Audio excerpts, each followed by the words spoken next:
Bismillahirrahmanirrahim. Kuliah pelajaran 2B. Sebelum saya teruskan, sekali lagi saya ingin ingatkan pelajar tentang pengajian kita. Semua bahan pembelajaran telah dan akan dimuat naik ke portal JKE 21318. Bahan pembelajaran adalah dalam bentuk pelajaran, teks ataupun modul, PowerPoint, kuliah, tugasan. Semuanya telah dimuat naik bagi setiap pelajaran yang saya kuliahkan telah dinaik. Bahan yang berkaitan telah dimuat naik ke portal. Oleh itu, sidang video bukanlah sidang kuliah. Kuliah tidak diberi semasa kursus intensif. Semasa sidang video dan perjumpaan kursus intensif, hanya soalan akan diberikan kepada pelajar untuk menjawab. Jadi apa yang dapat dipelajari daripada peringatan ini ialah anda harus membuat persediaan dari sekarang, sama ada untuk sidang video ataupun untuk kursus intensif. Dalam kuliah ini kita masih lagi bincangkan tentang model klasikal, tetapi kita akan gunakan konsep kos bandingan untuk menunjukkan arah aliran perdagangan. Jadi kita akan tunjukkan perbandingan kos relatif antara negara, model kos lepas malar dan kos bandingan, arah aliran perdagangan. Berasaskan model ini kita tunjukkan negara manakah yang akan mengeksport komoditi mana, dan berbantukan rajah kita akan tunjukkan peningkatan kebajikan kerana berdagang, pecahan peningkatan kebajikan masyarakat kerana mengkhusus dan berdagang. Maksud ayat akhir ini ialah kita boleh pecahkan peningkatan kebajikan ini kerana negara mengkhusus, specialize, dan kerana negara berdagang. Kita akan gunakan rajah Kalau dalam kuliah A kita telah gunakan contoh numerical dan kita telah tunjukkan arah aliran perdagangan sama ada berasaskan faedah mutlak ataupun faedah bandingan, dan daripada konsep faedah bandingan kita telah terbitkan pengertian harga relatif dan kita telah tunjukkan arah aliran perdagangan. Nah, pertimbangkan rajah ini, paksi tegak mengukur komoditi M, paksi lentang mengukur komoditi X. Kos lepas malar bererti marginal rate of transformation adalah malar, ataupun sempadan keluk transformasi ialah garisan lurus.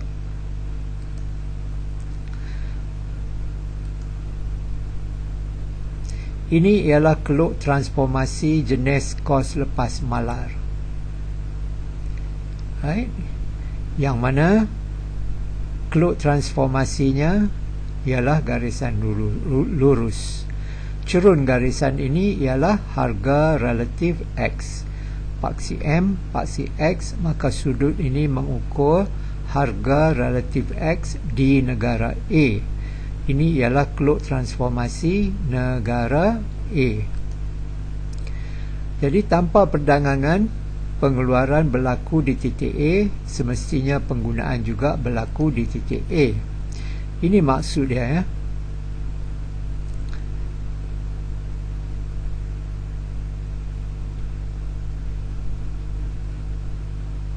Dalam pelajaran 1 kita telah tunjukkan pemaksimuman kepuasan memerlukan harga relatif komoditi sama dengan marginal rate of transformation ditunjukkan oleh cerun garisan keluk transformasi, dan sama dengan marginal rate of substitution yang ditunjukkan oleh garis sentuh di titik berkenaan. Jadi kita lihat di titik A, sudut garisan sentuh di titik A ialah PX bagi dengan PM. Klot transformasi di titik A sudutnya juga ialah PX PM. Maka dalam keadaan tanpa perdagangan, inilah merupakan kombinasi pengeluaran dan penggunaan yang boleh dicapai.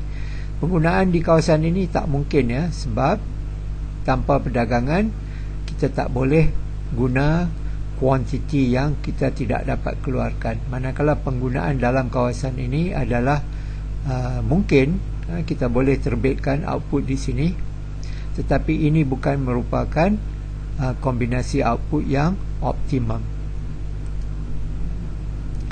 Jadi di titik A, marginal rate of transformation, sudut garisan ini sama dengan marginal rate of substitution, garis sentuh keluk sama puas U1 di titik A sama dengan harga relatif X di negara A.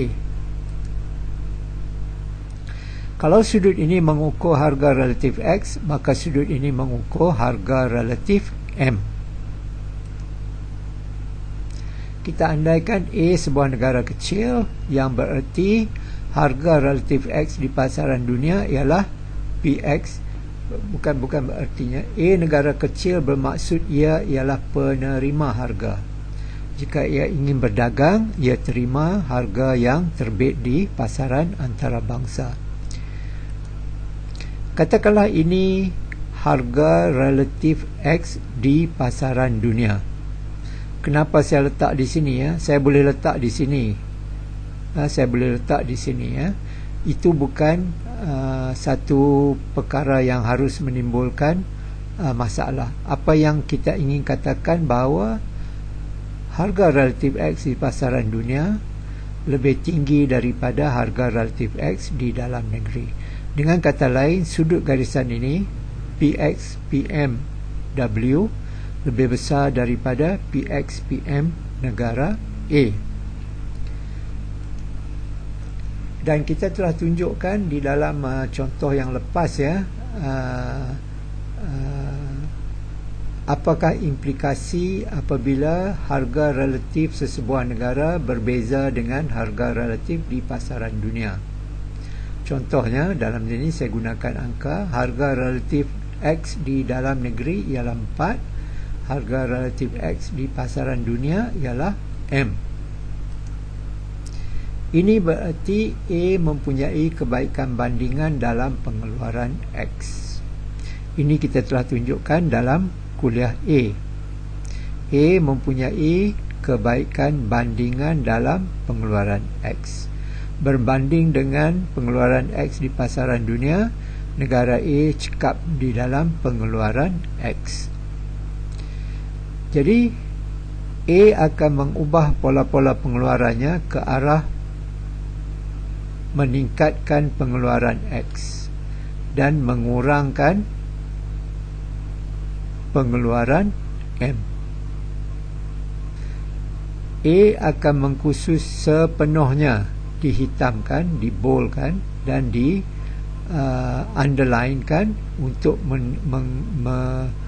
menekankan pengkhususan sepenuhnya, iaitu sekiranya dia bergerak ke sini, memilih titik pengeluaran di sini, ini bukanlah membawa kepada pencapaian output yang optimal.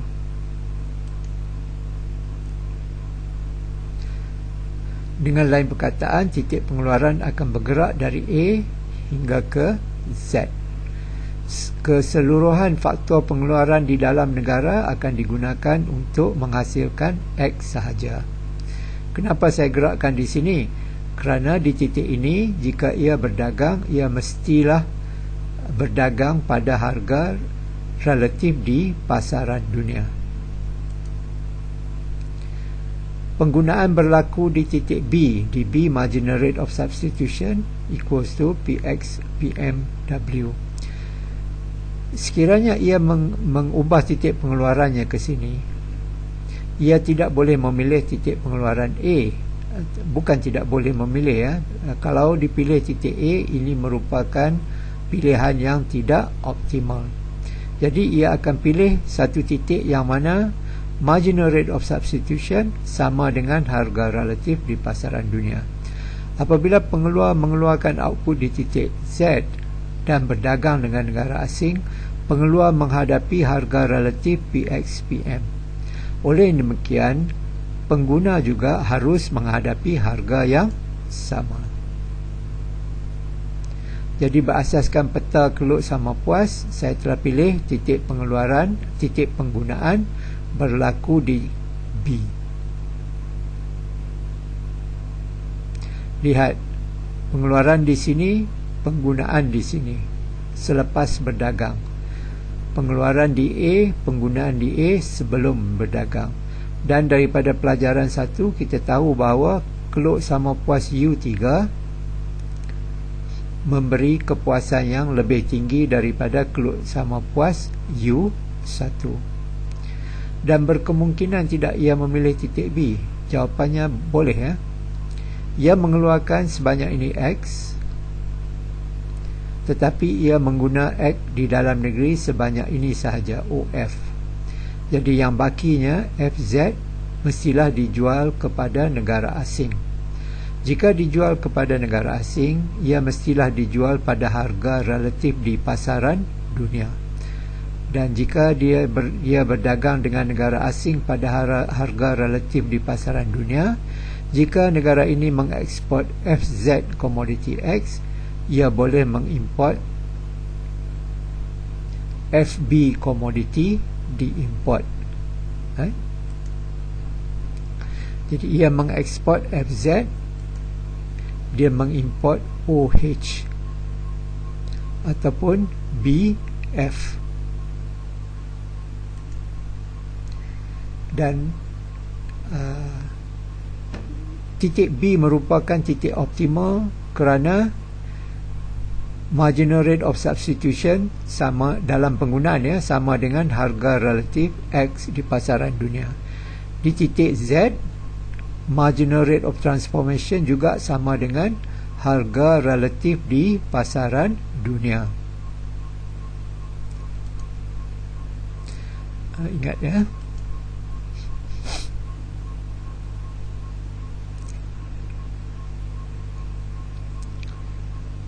Kebajikan masyarakat telah meningkat dan digambarkan oleh keluk sama puas yang terletak lebih ke kanan. Sekarang kita ingin pecahkan peningkatan kebajikan ini ya. Kerana dua perkara. Satu, kerana negara mengkhusus.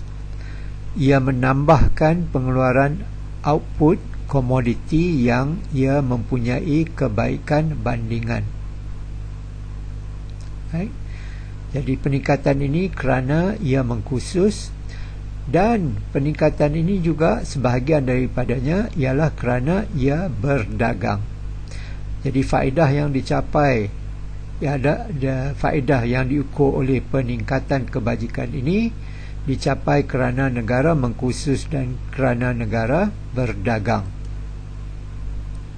Kembali kepada rajah ini ya, sebelum berdagang. Pengertian faedah perdagangan: peningkatan kebajikan kerana berdagang, mengeksport komoditi X dan mengimport komoditi M tanpa mengubah titik pengeluaran. Maksudnya ialah, sekiranya negara ini ingin kekalkan pengeluaran di titik A, mengeluarkan OD komoditi X dan OE komoditi M, tetapi ia ingin berdagang. Kalau ia ingin berdagang, ia mesti berdagang pada harga relatif PX PMW, bukan pada harga relatif di dalam negeri. Sebelum berdagang, titik pengeluaran dan penggunaan di A. Kita tahu dalam keadaan ini harga relatif X di negara A kurang daripada harga relatif X di pasaran dunia. Negara akan mengekspor X tanpa mengubah pola pengeluarannya di A. Dia kekal di titik A pengeluarannya, tetapi ia ingin berdagang, berarti ia akan mengeksport komoditi X. Berasaskan kenyataan ini, negara ini mempunyai kebaikan bandingan dalam pengeluaran X dan ia ingin mengeksport X. Jadi kalau saya gerakkan garisan PW ni, dan memotong di titik A, kita tahu bahawa di titik pengeluaran berlaku di titik A, jadi tidak ada perubahan pengeluaran dan ia boleh mencapai kebajikan yang lebih tinggi kerana berdagang. Jadi kalau saya dapat pilih satu titik penggunaan dan saya pilih titik C, lihat di sini ya. Pengeluaran berlaku di sini, di A, tidak berubah berbanding dengan keadaan asal. Tetapi apabila ia berdagang, ia mesti berdagang pada harga relatif dunia. Dia mesti mengeksport komoditi X kerana ia mempunyai kebaikan bandingan dalam pengeluaran X, dan ia akan mengeksport M.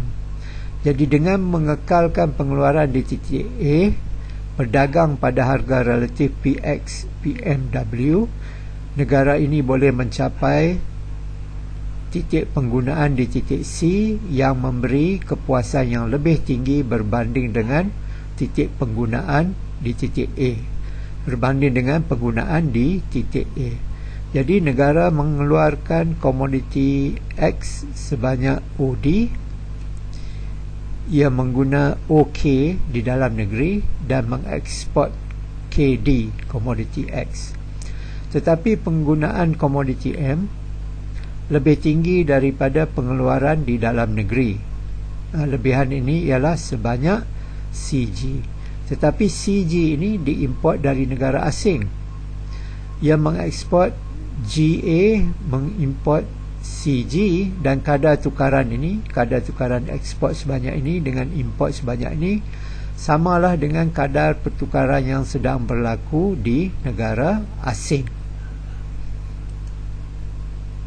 Jadi A boleh berdagang dan mencapai kepuasan di titik C. Pergerakan titik A ke titik C menunjukkan peningkatan kebajikan kerana berdagang. Negara ini belum mengkhusus, dia kekal pengeluarannya di titik asal, tetapi mencapai kepuasan di titik yang lebih tinggi. Sudah tentu penambahan kebaikan ini, penambahan kebajikan ini adalah kerana berdagang. Ini kali pertama kita nampak perkataan ini, segitiga niaga diberi oleh CAG. Segitiga yang mengukur jumlah import dan jumlah ekspor dinamakan segitiga niaga. CGA ialah segitiga. Faedah pengkhususan. Negara sudah berdagang, tidak mengubah pola-pola pengeluaran, tetapi mengubah penggunaan. Faedah pengkhususan bererti peningkatan kebajikan setelah negara berdagang dan mengubah pola-pola pengeluaran. Dengan mengubah pola pengeluaran dari titik A ke titik Z, negara boleh mencapai kepuasan di titik B.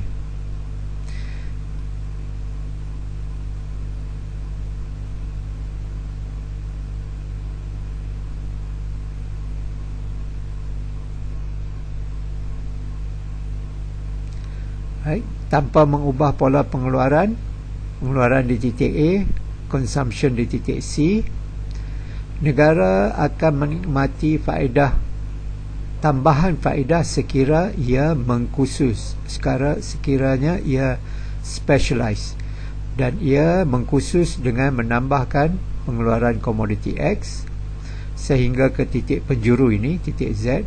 Keseluruhan sumber digunakan mengeluarkan X sahaja, dan ini mengizinkan ia berdagang dengan negara asing mencapai penggunaan di titik B. Pergerakan titik penggunaan dari C ke B merupakan peningkatan kebajikan kerana mengkhusus dan berdagang. C ke B adalah kerana mengkhusus dan berdagang. A ke C kerana berdagang, C ke B kerana mengkhusus. Jadi pentambahan kebajikan daripada A ke B adalah kerana unsur-unsur perdagangan dan unsur-unsur pengkhususan.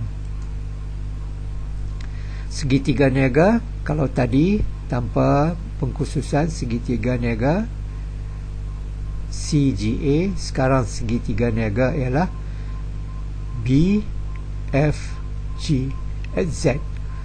FZ dieksport, BF ialah import. Dan sudut garisan ini mengukur harga relatif X di pasaran dunia. Dan di dalam negeri juga PX, PMW. Berarti setelah negara berdagang, harga relatif komoditi yang dihadapi oleh pengguna, yang dihadapi oleh pengeluar di dalam negeri samalah dengan harga di pasaran dunia.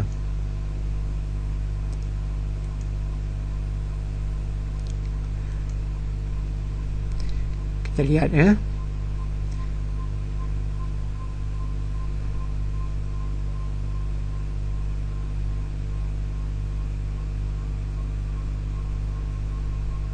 Keadaan ataki di negara A, teliti sudut yang mengukur harga relatif X dan harga relatif M. Sudut ini mengukur harga relatif X di negara A, sudut ini mengukur harga relatif M di negara A. Dalam keadaan otaki, dalam keadaan tadi penggunaan dan pengeluaran di negara A ialah di titik B.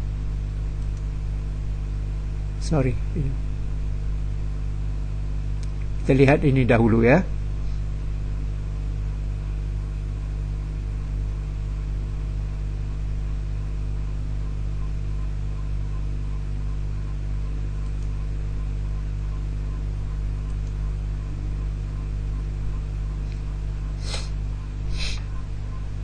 Di negara A, tanpa perdagangan, pengeluaran dan penggunaan di sini, di A. Dan di negara B, pengeluaran dan penggunaan berlaku di titik B. Perhatikan sudut ini banding dengan sudut ini banding dengan sudut ini. Kita dapat lihat PXPM negara A kurang daripada PXPM negara B.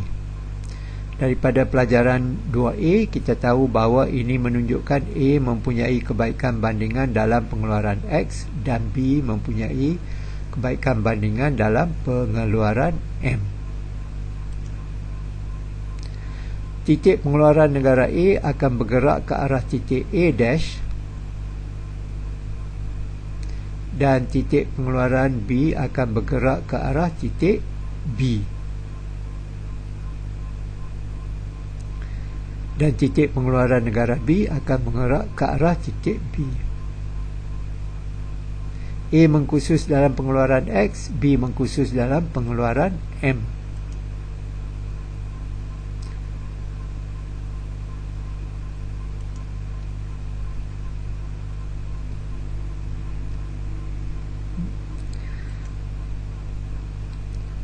Titik ini bergerak ke sini, titik ini bergerak ke sini.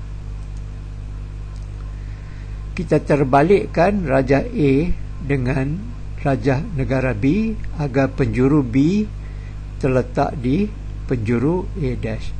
Saya ingin terbalikkan rajah ini agar penjuru ini terletak di sini.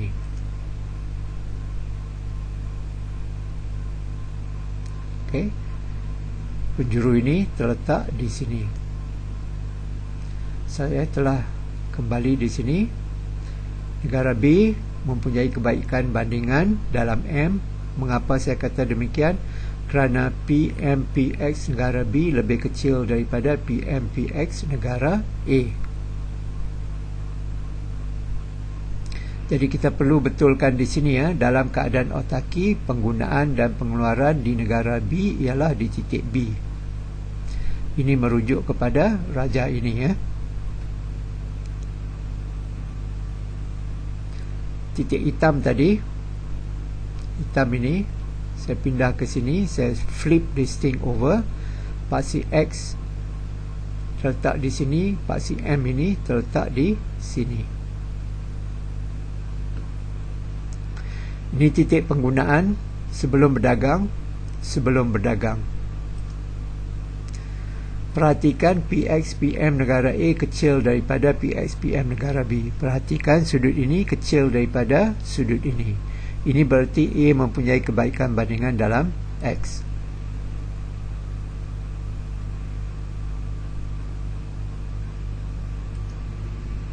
A akan mengkhusus dalam X, titik pengeluaran bergerak ke A'.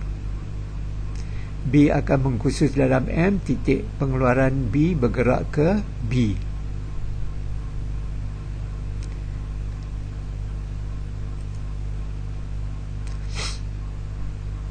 Kedua-dua negara ini berdagang.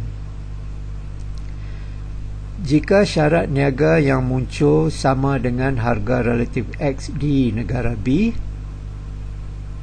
A boleh mencapai titik penggunaan di titik A'. Berapakah harga relatif X di negara B? Jawapannya sudut ini.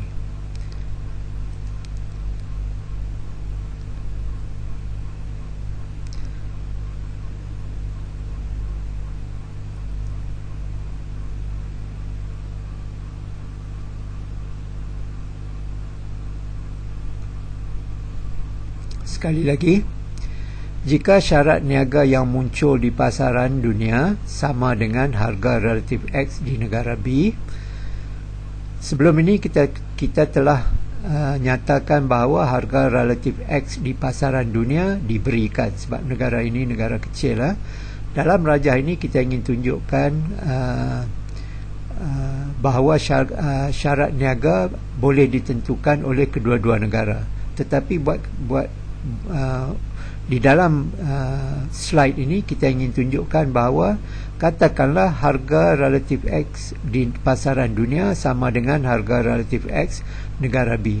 Tak berubah. Bagi negara B, harga relatif X tak berubah. Jadi jika harga relatif X tidak berubah, B akan kekal pengeluarannya di titik B.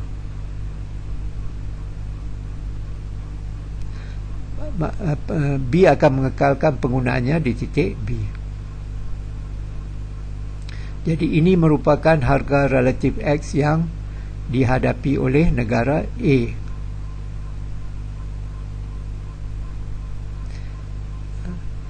A boleh mencapai titik penggunaan di titik A'. A bergerak ke sini. B mengubah titik pengeluaran ke titik B. B menambahkan pengeluarannya di titik B, menambahkan output M. B tidak mengeluarkan X dan ia berdagang, tetapi kekal dengan penggunaan di titik B. Penggunaannya masih kekal di titik B. Saya terbalikkan ini. Jadi segitiga niaga negara A ialah A-GA.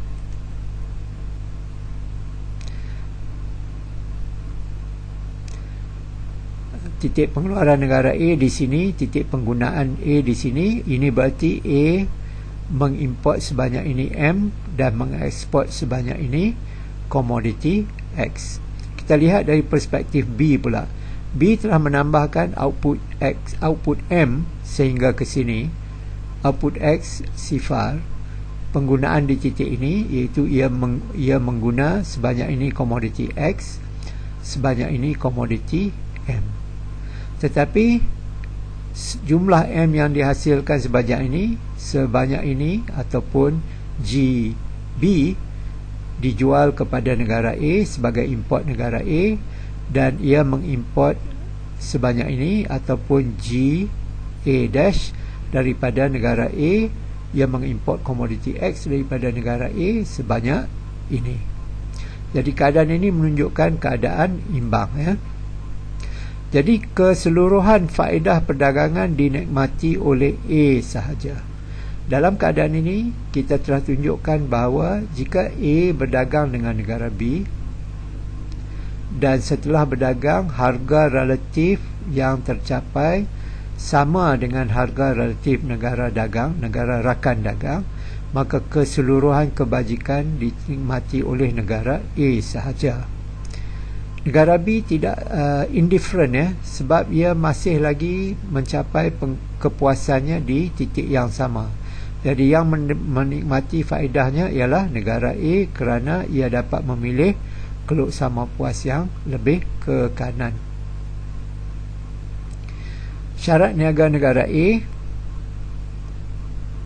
alfa, sama dengan harga relatif X di pasaran dunia, dan harga relatif X di pasaran dunia samalah dengan harga relatif X di negara B. Makna dia, inilah menjadi syarat niaga negara A yang sama dengan harga relatif X di negara B.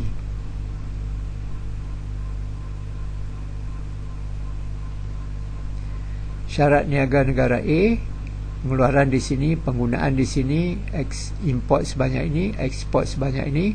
Therefore this has to be, sudut garisan ini ialah syarat niaga negara A.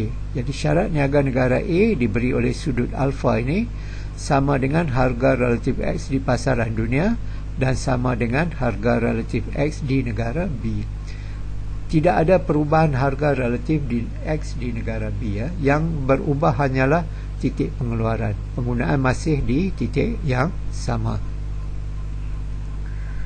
Kita lihat sebelah, kalau kita teliti rajah ini, ya, negara A sahaja menikmati faedah. Itulah yang ingin ditunjukkan dalam slide 9 ini. Perhatikan rajah ini pula. Negara B sahaja yang menikmati faedah. Dengan kata lain, setelah berdagang, titik penggunaan negara B akan bergerak ke kanan sehingga ke sini. Negara A tidak menikmati faedah. Kita perhatikan. Perhatikan PXPM negara A kurang daripada PXPM negara B. Sudut ini kurang daripada sudut ini.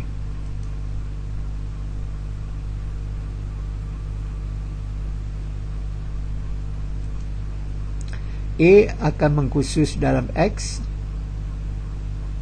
Titik pengeluaran A bergerak ke A dash. B akan mengkhusus dalam M. Titik pengeluaran B bergerak ke titik daripada B ke titik B, penjuru B ini. Jika syarat niaga yang muncul sama dengan harga relatif X di negara A, B boleh mencapai titik penggunaan di titik B dash. Ini berarti syarat niaga negara B ialah PMPB. Okey.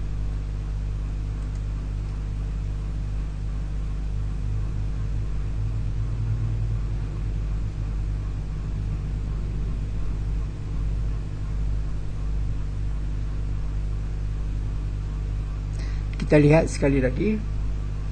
Sekiranya negara B sahaja yang menikmati faedah, harga relatif yang akan dihadapi oleh negara B mestilah sama dengan harga relatif di negara A.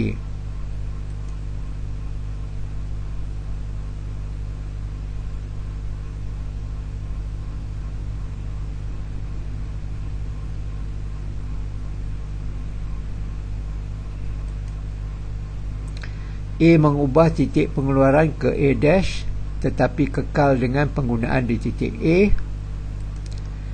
Segitiga niaga negara A ialah A di A dash, A di A dash, dan segitiga niaga negara B ialah B dash H B.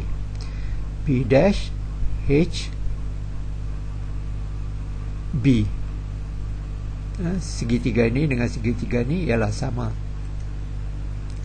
Jadi keseluruhan faedah perdagangan dinikmati oleh negara B sahaja.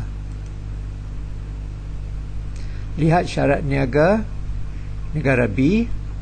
Apakah syarat niaga negara B? Negara B mengeksport komoditi M. Oleh yang demikian, syarat niaga negara B ialah harga relatif M. Harga relatif M di negara B sama dengan harga relatif M di pasaran dunia, dan ini samalah dengan harga relatif M di negara A. Ini harga relatif M di negara A.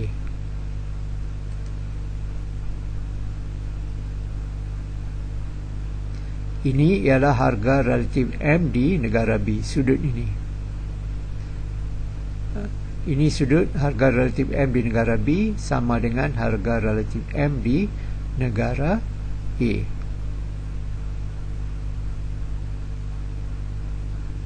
Okey. Negara A dan negara B menikmati faedah. Kalau sebelum ini kita telah tunjukkan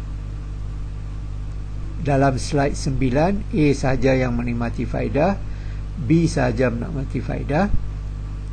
Dalam slide ini kita ingin tunjukkan bahawa sekiranya harga relatif di pasaran dunia terletak antara dua garisan ini, maka peningkatan kebajikan berlaku di kedua-dua negara. PX kurang daripada PXPM di negara B, PXPM negara A kurang daripada PXPM negara B. A mengkhusus dalam X, B dalam M.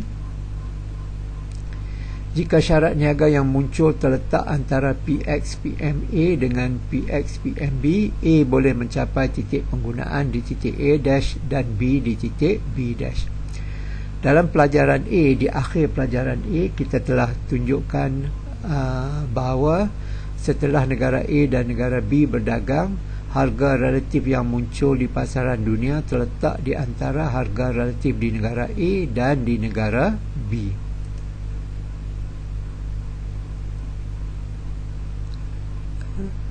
Jika syarat niaga yang muncul terletak antara PX negara A dan PX negara B, A boleh mencapai kebajikan.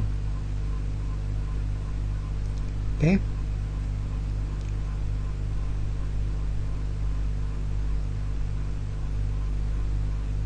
A mencapai titik penggunaannya di sini, B mencapai titik penggunaannya di sini.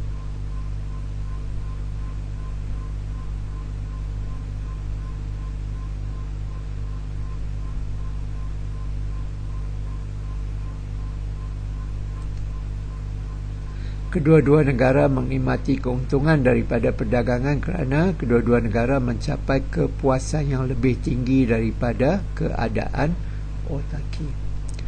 Dalam pelajaran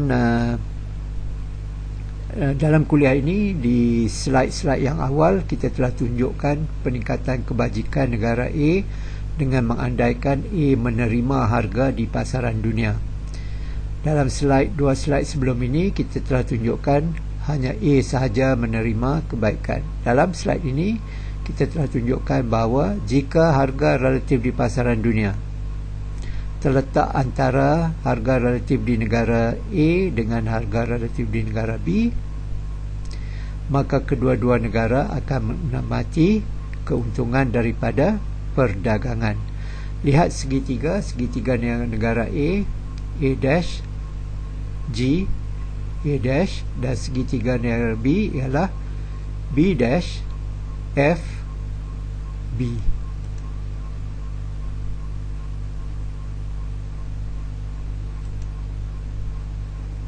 Dua segitiga niaga ini. Syarat niaga negara A sama dengan harga relatif X di pasaran dunia sama dengan alfa. Ini mengukur syarat niaga negara A. Syarat niaga negara B diukur oleh sudut ini. Perhatikan, syarat niaga ialah harga relatif ekspor negara berkenaan.